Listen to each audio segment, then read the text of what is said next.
여러분 안녕하세요. 오늘은 을사년 일주별 운세 중에서 이 개유일주에 대해서 한번 알아보는 그런 시간을 갖도록 하겠습니다.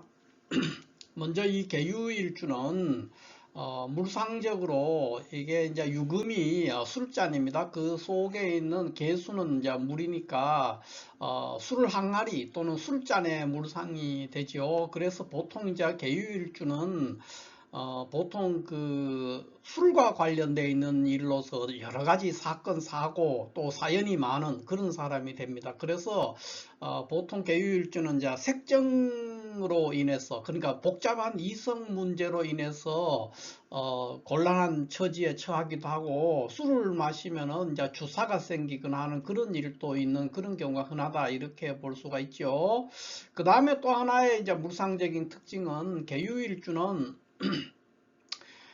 산 속에 있는 약수터에서 이렇게 바위 틈에서 물이 이렇게 솟아 나오는 거거든요. 그래서 산 속에 있는 옹달샘 또는 뭐 약수터의 물상이다 이렇게도 보죠. 그래서 계유일주들은 대체적으로 이상향을 추구하는 성향이 있고 신선의 세계라든가 또 조용하고 한가한 그런 곳을 한적한 곳 그런 곳을 이제 굉장히 선호하는 그런 성향이 있어서 다소 고독을 즐기는 사람들이다 이렇게 볼 수가 있습니다. 전반적으로 계유일주가 그 음중의 음이라고 하는 개수와 유금의 이 조합으로 인해서 굉장히 순둥이처럼 보일 것 같지만은 실질적으로는 그렇게 순하기만 한 사람은 아닙니다. 그래서 개유일주는 전반적으로 외모는 굉장히 야무지게 생기고 깔끔하고 미모도 있고 그럴 수가 있고 또 영리한 사람이기도 하죠.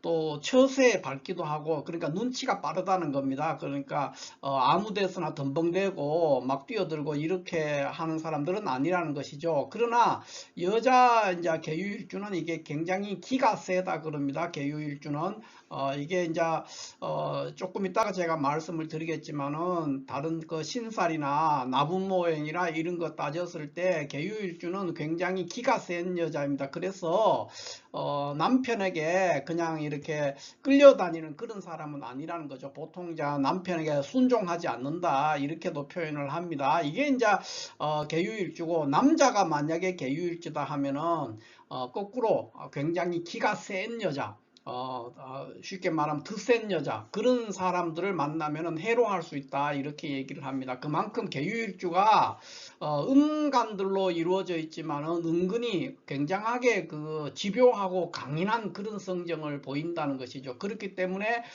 굉장히 강한 여자를 만나면 남자 계유일주는 강한 여자를 만나면은 무탈하게 해로할 수 있다 이렇게 이제 표현을 합니다.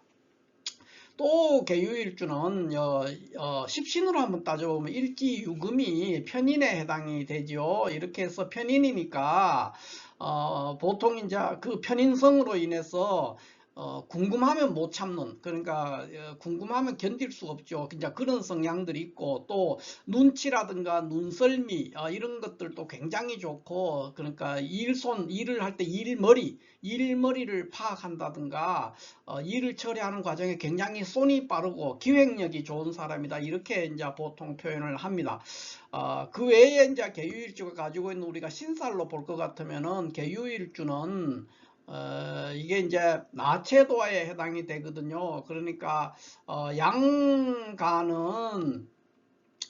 욕지에 있을 때 일지가 욕지에 놓일 때 나체도화가 되고 음일가는 병지에 있을 때 포태로 따졌을 때 병지에 있을 때 나체도화가 됩니다. 그러니까 뭐 정묘라든가 계유라든가 또는 뭐 기묘라든가 이런 세 개의 일주들은 나체도화가 되죠. 그 다음에 양간이라면 갑오라든가 경오라든가 이런 것들이 이제 나체도화에 해당이 된다 이렇게 볼 수가 있습니다.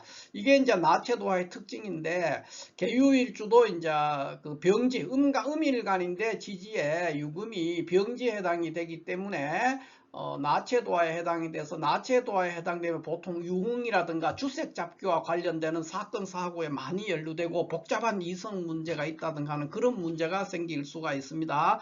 그래서 나체도화의 특성으로 인해서 아까 조금 전에도 말했지만 원래 물상도 술잔의 물상이고 그렇기 때문에 더욱 복잡한 이성 문제에 잘 노출된다 이렇게 볼 수가 있죠. 그 다음에는 이제 또 계유일주의 특징은 이 유금의 편인성이 매우 강하기 때문에 보통 이제 남자든 여자든 첫사랑으로 인한 어떤 아픔이 있다. 그러니까 첫사랑하고 잘 맺어지지 않는 거예요. 그런 아픔이 있는 그런 사람들이 굉장히 많습니다. 그러니까 첫 번째 인연은 잘 이루어지지 않는다. 또는 뭐 결혼하기 전에 아주 아름다운 인연이 있었는데 그것을 이루지 못한 아픔을 안고 가는 그런 사람이다. 이렇게 볼 수가 있죠. 또 이제 계유일주는 재성과 관성이 다 이게 사지에 있습니다. 재관이 모두 사지에 있어요. 재성과 관성이 사지에 놓여 있어요. 포태로 따졌을 때 그렇다는 겁니다. 재성과 관성이 사지에 있으니까 결국은 재관운이 약하다는 거예요. 그렇게 되기 때문에 그런 속성으로서 이제 여자는 그 남편에게 그렇게 순종적인 사람은 아니다. 굉장히 가계를 주도한다든가 그러니까 호락호락하게 끌려다니는 그런 사람이 아니다. 이렇게 볼 수가 있지요. 그 외에 이제 여자 같으면 이 유금이 편인에 해당이 된단 말이에요. 십신으로 편인이기 때문에 이런 것들로 인해서 이제 난산, 그러니까 출산을 할 때 난산을 한다든가 또는 임신이 잘 되지 않아서 고생한다든가 이런 일들을 이제 겪기가 쉽다 이렇게 볼 수 있고, 직업적으로는 보통 전문직과 관련되어 있습니다. 전문직에 종사를 하거나 자격증이라든가 어떤 특수한 기술 이런 것들을 가지고 살아가는 사람이 계유일주다 이렇게 설명을 할 수가 있겠어요. 또 그 외에 이제 우리가 신살로 쭉 이렇게 한번 따져보면은 계유일주는 이 금신에 해당이 됩니다. 그래서 기억력이 매우 좋다 이렇게 보통 표현을 하죠. 또는 뭐 난관이 왔을 때 쉽게 무너지지 않는 사람 뭐 이렇게도 표현합니다. 7전8기의 정신이 있고 기억력이 출중한 사람이다 이렇게 봅니다.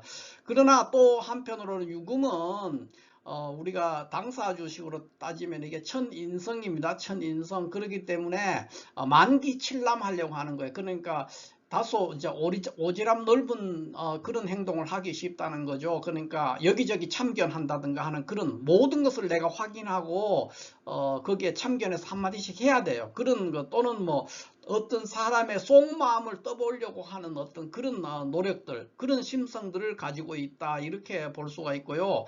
유금은 우리가 그 건봉금이라고 합니다. 건봉금, 그러니까 나붐으로 쳤을 때 건봉금에 해당이 되기 때문에 대체적으로 여자가 만약에 계유일주다 그러면은 자궁과 관련되어 있는 곳에서 질환, 그러니까 뭐 생리통이나 이런 것들로 고생하는 경우도 많고, 남자도 역시 비뇨기 계통 또는 뭐 당뇨, 남녀를 불문하고 당뇨 이런 것 쪽에 이제 굉장히 취약한 그런 성향을 보인다 이렇게 볼 수가 있습니다. 이게 이제 계유일주에 대한 일반적인 하나의 해석이 될 수가 있고요. 그러면 이러한 계유일주 우리가 종합할 때 어떤 뜻입니까? 결국은 계유일주는 굉장히 여리게 보이지만 여리지 않고 굉장히 독자적인 노선을 걸어갈 수 있는 그런 성향을 가지고 있다 이렇게 볼 수 있죠. 그러니까 어떤 전문 기술이라든가 전문성을 가지고 혼자서 일을 하는 그런 사람이 될 수가 있거든요. 그렇기 때문에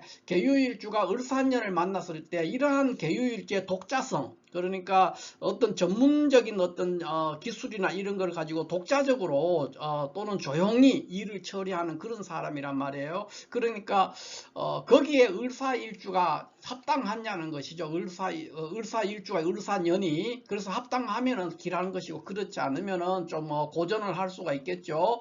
그런데 한번 보면은 계유일주는 을사년이 이렇게 을목이 식신이고 사화는 정제가 돼요. 둘 다 조용한 성분을 가지고 있습니다. 그래서 계유일주요와 일사연의 광조합은 직장생활이든 학업이든 연애든 건강이든 사업이든 다 두루두루 굉장히 형통한 한 해가 될 수 있다, 이렇게 볼 수가 있겠습니다.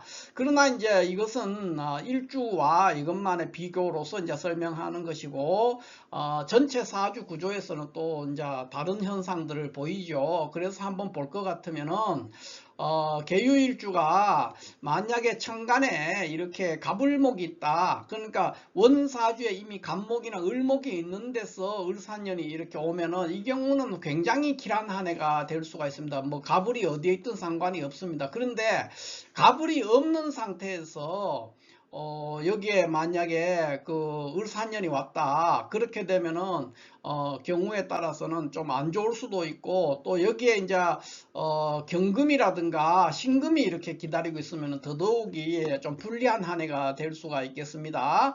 자, 그 다음에는 이제 갑을목이 아니고 병정이 있으면 어떻게 될 거냐, 이렇게 했을 때, 병정이 있을 때는, 병정이라는 것은 재성에 해당이 되죠. 병이나 정이 있으면은 재성에 해당되는데, 이렇게 되면은 제극인 하는 현상이 생길 수가 있어요. 그래서 별로 반갑지가 않습니다. 그러니까 병이나 정이 천간 어딘가에 있다면은 을사년이 그렇게 반갑지 않은 한 해가 될 수 있다, 이렇게 볼 수가 있죠.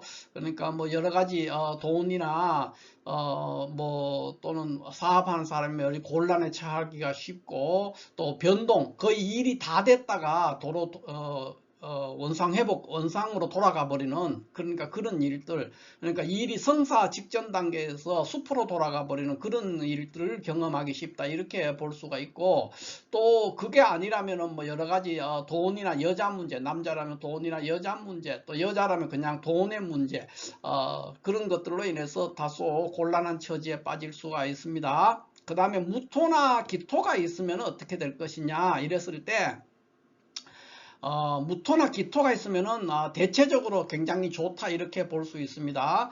그래서 이게 관살인데, 천간에 관살이 있으면은 을사년이 굉장히 괜찮은 한 해가 될 수 있다, 이렇게 볼 수가 있고요.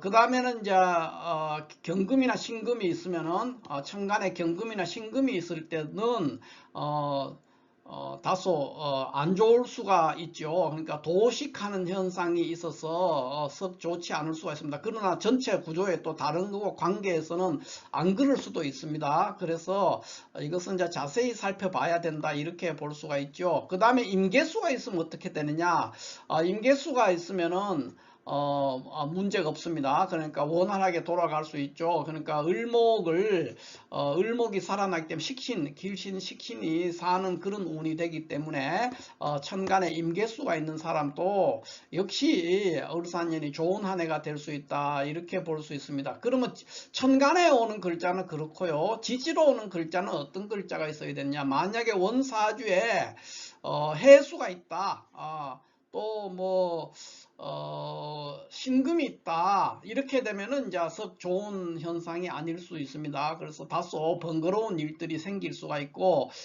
여러 가지 이 글자들의 위치가 어디냐에 따라서 변동하는, 조정하는 일들, 그런 일들이 생길 수가 있습니다. 그러나 뭐 축이라든가 이런 게 있다 그러면 또 좋은 해가 될 수가 있기 때문에 반드시 전체 사주를 자세히 살펴야 된다, 이렇게 말할 수가 있겠습니다. 자, 이렇게 해서 오늘은 을사년 일주별 운세 중에서 계유일주에 대해서 간단하게 한번 살펴봤습니다. 감사합니다.